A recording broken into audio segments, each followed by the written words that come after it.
$589 billion. That's not a government budget. That's not a stimulus package. That's the price tag of one war. And as of this week, it's still climbing. Let's talk Ukraine first.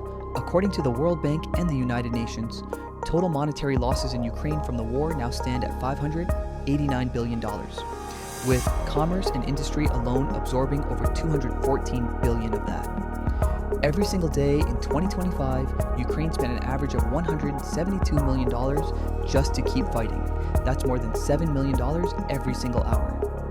Ukraine's economy is visibly cracking under the pressure. In the first quarter of 2026, Ukraine's GDP fell for the first time since 2023.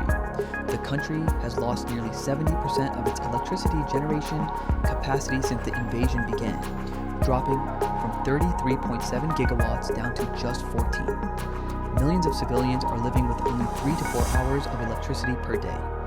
Now, Russia. Moscow is spending $238 billion on defense and security in its 2026 budget alone, nearly 40% of all government spending.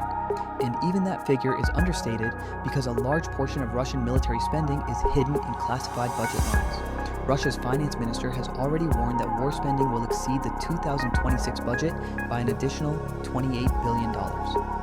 Something has to be cut. The economic pressure on Russia is starting to show. After years of war-fueled growth, Russia's economy contracted in the first quarter of 2026. Oil prices have dropped below $40 a barrel. Ukrainian drone strikes have pushed nearly 40% of Russia's oil refining capacity offline. The revenue stream that funded this entire war is drying up. And the global bill, Western nations have now committed over $360 billion in aid to Ukraine. NATO countries have overhauled their entire defense budgets. Germany launched a 100 billion euro military fund. Poland is now spending over 4% of its GDP on defense, more than any country in Western Europe.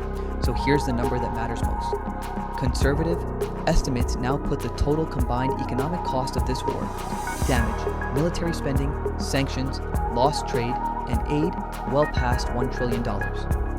And peace negotiations are still uncertain. The question was never just who wins the war. The real question is, who can afford to keep paying for it?